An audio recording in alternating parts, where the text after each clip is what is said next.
Orgull i prejudici és una obra escrita per Jane Austen en el segle XIX. Els protagonistes de la història són la família Bennet, formada pel senyor i la senyora Bennet, que tenen 5 filles: Jane, Lizzie, Lydia, Kitty i Mary. La història comença a Netherfield, quan un jove ric, el senyor Bingley, arriba nou al vecindari i celebra un ball de benvinguda. Al ball, Jane i Bingley varen ballar 2 vegades i es van enamorar, però Jane no pot mostrar els seus sentiments per culpa de la seva timidesa. El senyor Bingley va convidar al seu millor amic i a la seva germana, que aparentment pareixien molt interessants. El senyor Bingley recomana a Darcy que balli amb Lizzie, però ell diu que no és lo suficientment guapa. Això Lizzie ho escolta i perd totalment tot l'interès que tenia abans. Bingley convida a Jane a la seva casa a sopar, però Jane es posa malalta de pneumonia, ja que del camí a la seva casa plou. Aleshores ha d'anar Lizzie a cuidar-la. La germana de Bingley es reia de Lizzie per no tindre diners. El senyor Darcy va començar a tindre interès per ella, ja que no paraven de discutir i tirar-se pullites. Jane es recupera i ella i la seva germana ja podien tornar a la seva casa. Apareix el senyor Collins, el cosí de les Bennet, dient que l'herència de la seva casa el pertany. Això li posa molt nerviosa a la senyora Bennet i s'ha donat compte de que ha de casar alguna de les seues filles sí o sí. Collins sempre complia les ordres de Lady Catherine, que era la seva jefa, i aquesta li va dir que es casase amb alguna de les seues cosines. Aleshores li va pedir matrimoni a Lizzie.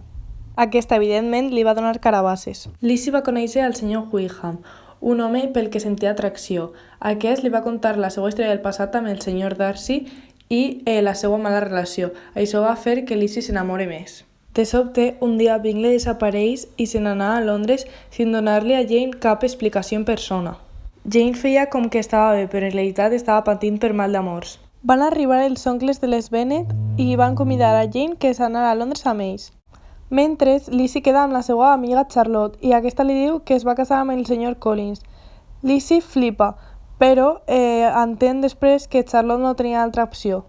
Tras la cerimònia, es van anar a vivir junts i conviden a Lizzie per a passar uns dies. A casa dels Collins, Charlotte li diu a Lizzie que coneixerà a Lady Catherine, la jefa de Collins. Lady Catherine es va presentar a la casa amb el seu fill, el senyor William, i el seu nebot, el senyor Darcy. Lady Catherine mirava mal a Lizzie per ser d'una classe social inferior. Darcy va sentir vergonya per l'actitud de la seva tia i li va pedir perdó a Lizzie en part seua. Encara que el senyor Darcy estava sent molt amable, a Lizzie li seguia apareguent un desagradable i orgullós. Darcy visitava molt la casa del senyor Collins i això era una cosa estranya per a ell. Un diumenge, Darcy i Lizzie es van trobar al jardí. Darcy estava sent massa agradable i això a Lizzie li va sorprès, però de bona forma. A l'església, Lizzie li pregunta a William sobre aquest tema. William li va contestar que no es fia massa perquè de vegades és massa sobreprotector, com per exemple amb el senyor Bingley, que havia aconseguit trencar la seva relació. Lizzie va caure que aquesta relació és la de la seva germana. En aquell moment, Lizzie es va sorprendre i es va enfadar moltíssim. Lizzie estava soles i de sobte apareix el senyor Darcy. Ell comença a declarar el seu amor per ella. Lizzie s'enfada moltíssim i el rebutja dient-li que és una mala persona per el que havia fet amb el senyor Wickham i amb la seva germana Jane. Al dia següent, Darcy li dona a Lizzie una carta on havia escrit tots els motius i les històries verdaderes de les històries que Lizzie li havia acusat. Era l'últim dia de Lizzie a casa dels Collins, així que ella i Charlotte es van acomiadar. Lizzie va tornar a casa.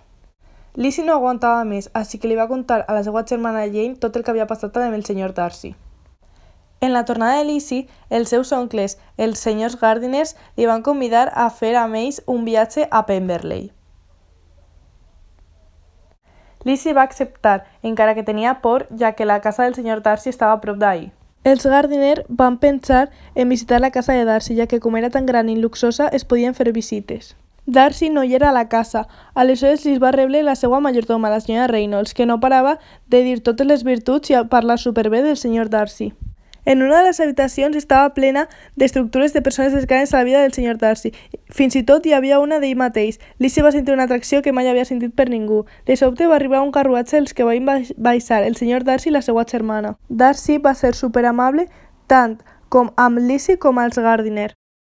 Lizzie es va començar a sentir culpable, ja que l'havia acusat de coses molt roïnes i estava sent molt agradable. Darcy convida a Lizzie i als seus oncles a dinar a la seva casa. Mentre, a casa del senyor Bennet havia arribat una convidació per a Lydia per a que assistís a un ball a Brighton.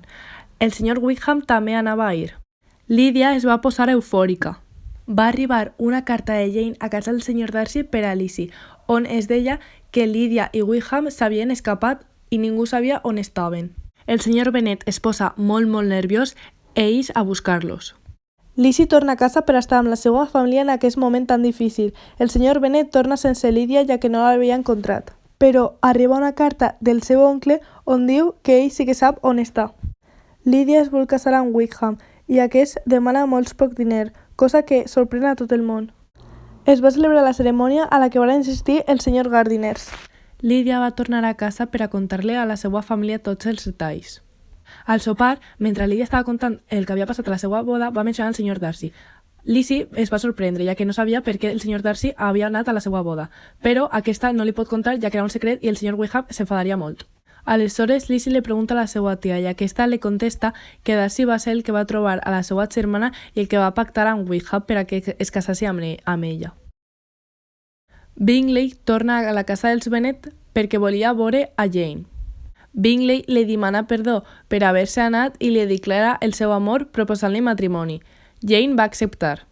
Al dia següent, Lady Catherine visita la casa dels Bennet per parlar amb Lizzie. Lady Catherine amenaça a Lizzie ja que havia escoltat que ella i el senyor Darcy s'anaven a casar. A Lizzie li dona igual i no vol prometre que no farien un futur. Això a Lady Catherine li enfada moltíssim. El senyor Darcy es va enterar del que va fer la seva tia i va a casa dels Bennet per a demanar-li perdó a Lizzie. Aprofitant el moment, Darcy es torna a declarar, però aquesta vegada Lizzie no el rebutja i es comprometen, ja que els sentiments de Lizzie havien canviat totalment. Tant la nova casa de Bingley i Jane i la de Darcy i Lizzie estaven molt a prop.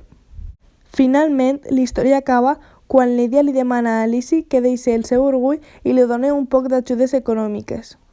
També, la senyora Bennet està més feliç, ja que ha casat a 3 de les seues 5 filles.